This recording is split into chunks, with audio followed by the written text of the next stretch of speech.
You mentioned that the Blue Fairy is different in the story as compared to in what we got. What about other characters? What are the characters in Pinocchio? Disney's Pinocchio. So here's a list of these characters. So first we have Pinocchio. Yes. He's a lovable little idiot. Like me. Yes, yes, exactly. A magical wooden doll granted life by a fairy to keep a childless old woodcarver company, because even in Italy, the adoption process is less likely to succeed than a magical spell. But Aww. Zing. Okay. That gets me right in the core. It really does. You poor lovable little adopted idiot. Hey, my parents hand selected me. Oh, you were hand selected like a cut of meat.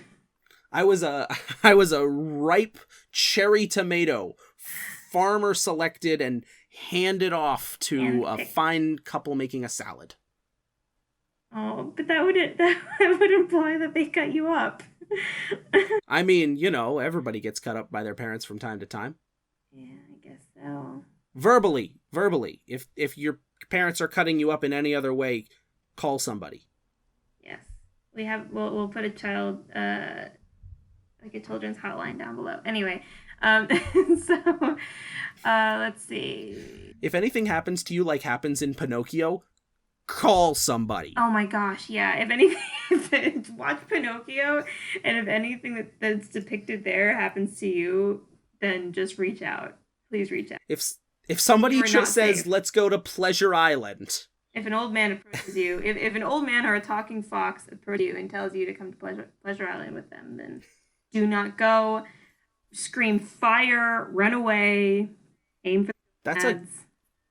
I hate that that's the best thing that we can say, scream fire. Yeah. Well, because if they just scream like they're kidnapping me, then they're not going to listen. So scream fire. Right, yeah. Which is tragic. Freaking messed up.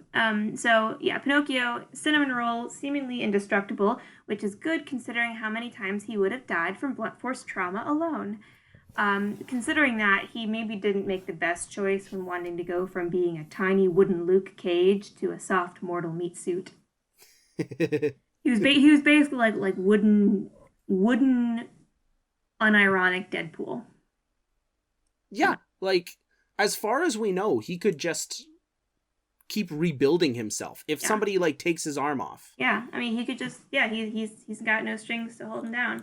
Oh, that reminds me, he twisted his head 360 degrees around. Yeah. He breathes no air. He needs no food or sleep. I had a theory that I want to say that we should save that for the end. Oh, okay. Like for the crackpot theories. No, it's a legitimate theory. No, okay, I'll save it for the end. All right, Connor, cut that out. We're gonna put that at the end. Connor, cut that out. He's gonna cut us. He is. This is his job. He's gonna cut us like a ripe cherry tomato. Okay, so bringing it right around. Okay, let's go back to Geppetto. So Pinocchio was a lovable little idiot. Geppetto is a lovable old idiot. Aww. I'm 76% positive this is just Italian Clint McElroy, complete with glasses, cherub cheeks, and charming buffoons as offspring. Aww. I know. He talks to his pets like he expects an answer and torments them with a little wooden puppet, which makes him one of our most relatable characters because that's just how pet owners be. He has a pet cat named Figaro who probably thinks Geppetto is his pet instead, considering how much he takes care of the man. And Cleo, a smooching goldfish. Geppetto sleeps with his glasses on, which is extremely chaotic and personally unsettling. Oh my god, he does. I watched that and I was like, oh, he's going to take his glasses off. Oh, he didn't take his glasses off. Oh my gosh, he's going to freaking cut himself in the cheek. This is not a drill. I completely forgot he doesn't take it. I didn't realize. Yeah. It's not that I forgot. I didn't realize. What kind of man is this? This is a man who sleeps with a musket under his pillow.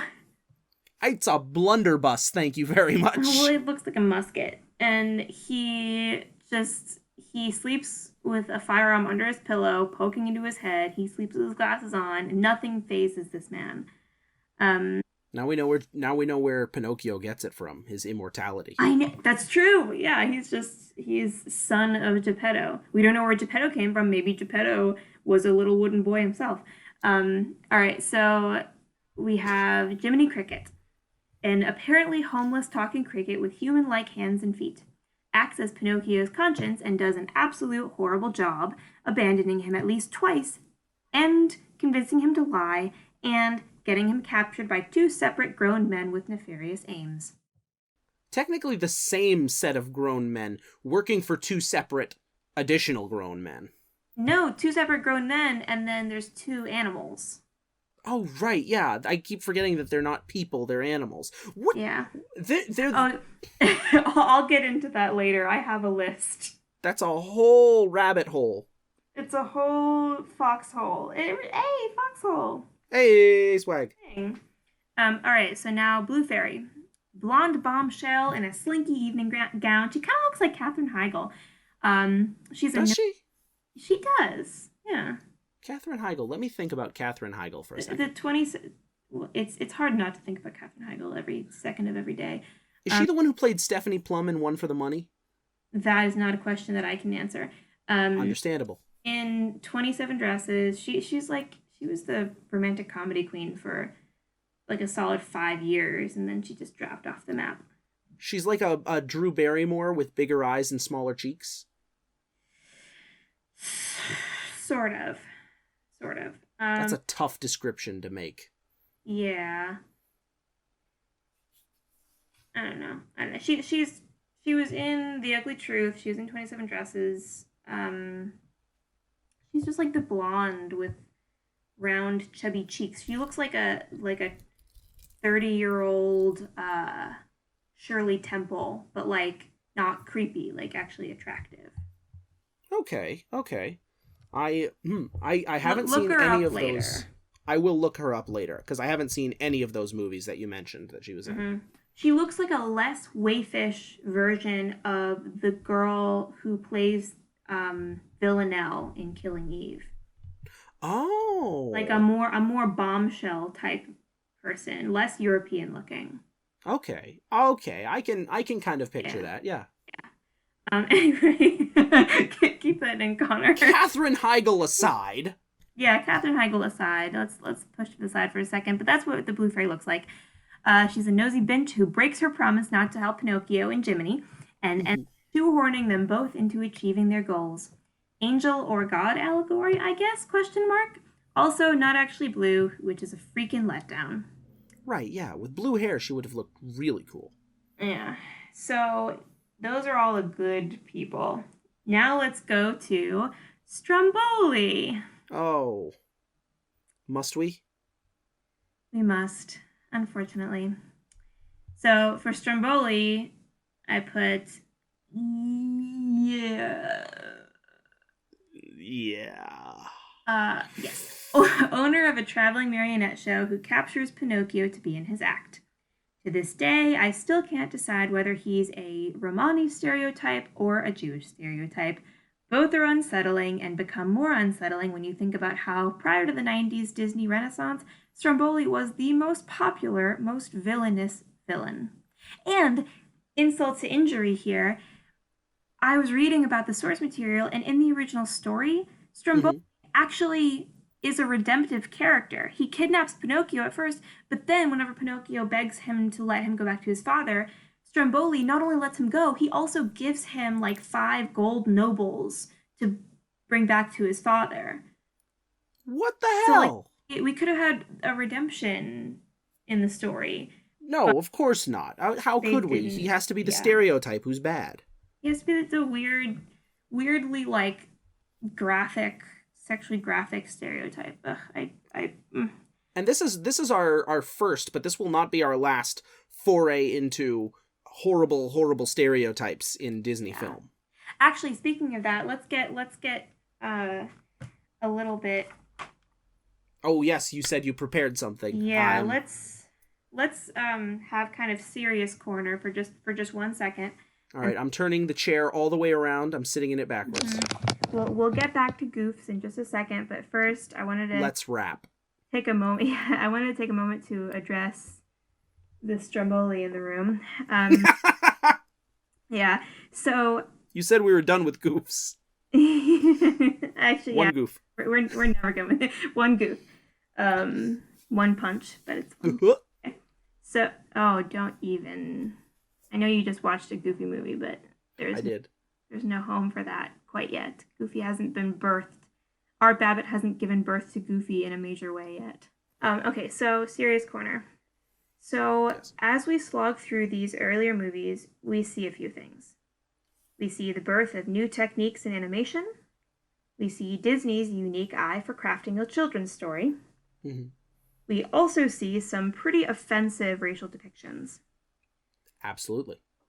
At this point, there's only one or two so far, but as we watch more movies, there will be more racist characters. Now, this is a casual podcast. We don't take ourselves too seriously, and we try not to take the material too seriously either.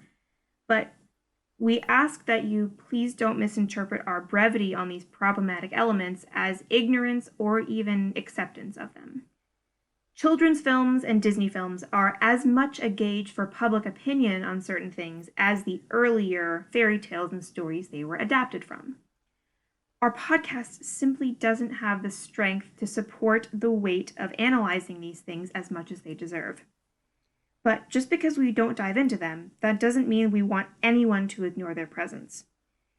Where this podcast episode is posted on YouTube, I will leave a list of further reading from scholars far more qualified than either of us to talk about the depictions of racism and racist characters in Disney films. You can enjoy Pinocchio and Aladdin while also acknowledging the problems they cause, just as you can read and like Harry Potter while also admitting the anti-Semitism and problematic elements of not only the story, but also the author. So that's my sort of serious corner. I just wanted to address that because that's something that's been on my mind. I don't want you to anybody listening to think that we don't care or we're ignoring it or we, accept these problematic characters, because we don't. We really don't. But our podcast just isn't structured to support that type of in-depth content. And so where this podcast is posted on YouTube, I will leave a list of things. And elsewhere, I don't know if I'll be able to leave a list, but just know that there are people who have made really in-depth and thought-provoking arguments about this very subject. And a quick Google can definitely show you these people. Anyway, yeah, back to goofs. Abby, straight up. Yeah. Like, I'm kind of impressed. That was. Why?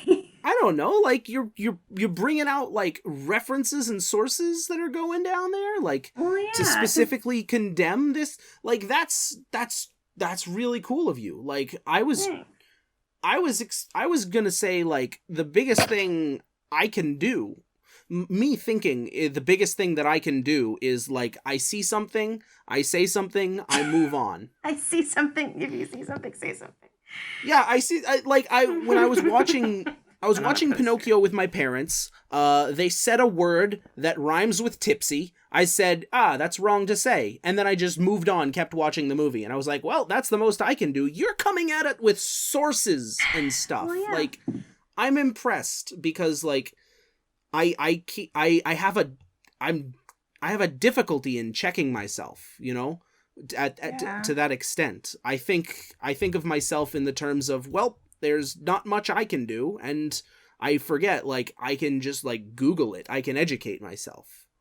Yeah, that's not really like I'm definitely not the first person to do that, and I definitely am not the best person to like bring attention to these sorts of things. And so absolutely. Like, let's hold no illusions. We are both lily white.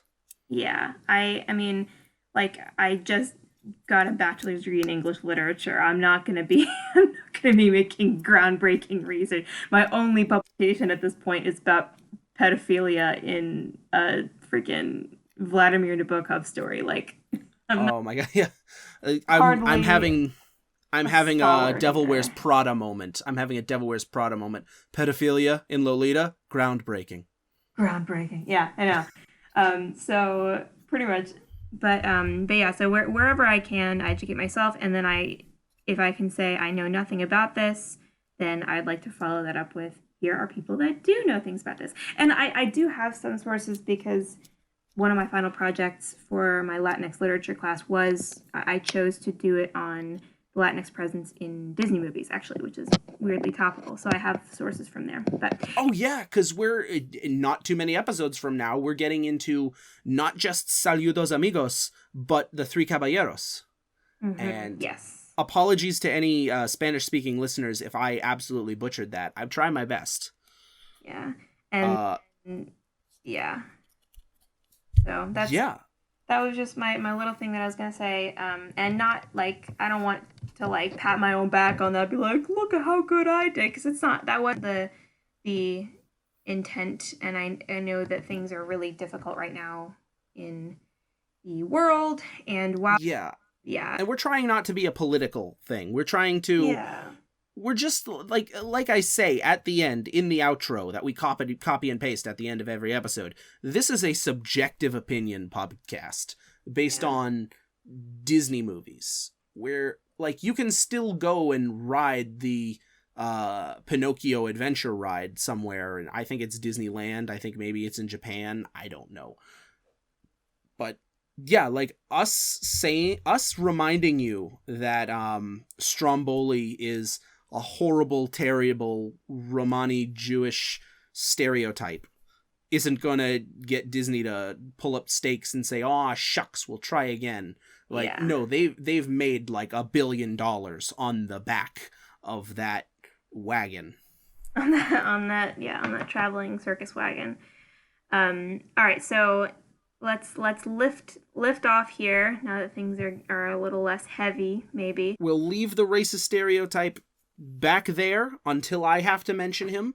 Mm-hmm. And we're gonna move on forward to something more pleasant. Abby, what's next? Honest John and Gideon. I said more pleasant. You get less pleasant. No, I wouldn't say less, but it's not. We're still not pleasant yet. We're still Yeah. we're. Oh, you don't know what I've been. This is the episode where I break you. We're 2 episodes in, and I am so excited for. Stop looking at me in the way Dolph Lundgren looks at Rocky. I am so excited for the sleepless nights, the sleepless bloodshot nights I am about to wreak upon you. Okay, so Honest John and Gideon. So 2 hucksters who take advantage of Pinocchio. Oh, I need to mention, by the way, Honest John is a anthropomorphic fox, and Gideon is an anthropomorphic cat. So 2 hucksters who take advantage of Pinocchio sell him to like 2 different guys, one after the other, and basically drive the plot of this movie. Is it ever explained why they are a fox and cat? Never. Never. You asked, never explained. So they basically drive the plot of this movie, though. Like I was thinking about, they really do, because they're the ones who kind of set both balls rolling, both balls rolling. They Both cubes both rolling. cubes rolling. Yeah. They set the ball rolling on like both of the men kidnapping Pinocchio. Anyway, so Honest John is the sly, smart one, since he's a fox or whatever. And night and day, I am tormented by the fact that if this movie came out in the last 20 years, Honest John would be prime furry bait. I'm gonna take you one step higher than that. Honest John would get the Onceler treatment. He would. I was trying to think of the name, but yeah, he would get the Onceler treatment. He would be in the Comida Sans. It would be the Comida Sans Honest John triad. What's the guy's name from he's a fox too from Zootopia? Nick Wilde. Nick Wilde, yeah, he would get the Nick Wilde treatment. Oh my god, did Nick Wilde get that treatment? I felt like he did, because he's like that character where he's like the kind of sly fox. Anyway, yeah, so I thought Judy Hopps got it worse in the fandom of Zootopia. Yeah. That's true. Let's not dwell on that. All right, let's not dwell on that. Anyway, so yeah, and then so that's Honest John. He's a sly, smart one, whatever. And then Gideon, well, like you did last episode, I'm gonna reference that Patton Oswalt quote here. I don't want to give a name to it, but there's something wrong with Gideon. No. He's just like, there's something. He's like the dopey of this movie, but it's never like in a good way. It's always like in a bad way. So yeah, I mean, like, anyway, moving on. Lampwick. Is he contextually though? Is he like the Harpo Marx? I don't know. I guess You have no idea, do you? No, I don't. That's fair. That's very fair. I did know. I realized all the way through. I realized No. as I was saying Harpo Marx, I was like, oh, there's no way. It's like it's a theme at this point. You're like, oh yeah, it's like that reference, and then I say, no, I don't. I can't confirm or deny. Yeah. So Lampwick, troublemaker kid Pinocchio befriends on Pleasure Island. God, I hate that name. Turns into a donkey Lampwick or in one Pleasure of the... Island? Yes. A donkey in one of the most chilling and unsettling scenes in all of Disney cinema, where he screams at his mommy and then brays desperately, and it's just really troubling. Now we have the coachman. Jonathan Coachman. Jonathan Coachman. Don't make a pedophile joke. Don't make a pedophile joke. Don't make a pedophile. Ah, come on. Monstro. Come on. Monstro just wants to take a nap and eat some snacks. Giant whale creature, Pinocchio gives him heartburn, get it? Heartburn, and forces him to let them out of his belly, them being Pinocchio and Geppetto. I hope he's okay. Hey, big guy, sun's getting real low. Jesus. I can't believe. Are you a Monstro apologist now? Monstro did nothing wrong. Monstro specifically had murder in his heart. You see the cold intelligence in his eyes. I don't know about that. All right, so that's all I have for right now. I have more stuff for when we get to the opinion parts, because I have a lot to say about this movie that it didn't sink in until I watched it again. And I was like, wait a second. It's like you watch it the first time, you're like, there's something I can't put my finger on. And then you put your finger right in it. And it's just like everything. My finger's getting tired from all the like spots in the movie that's just like, wait a second.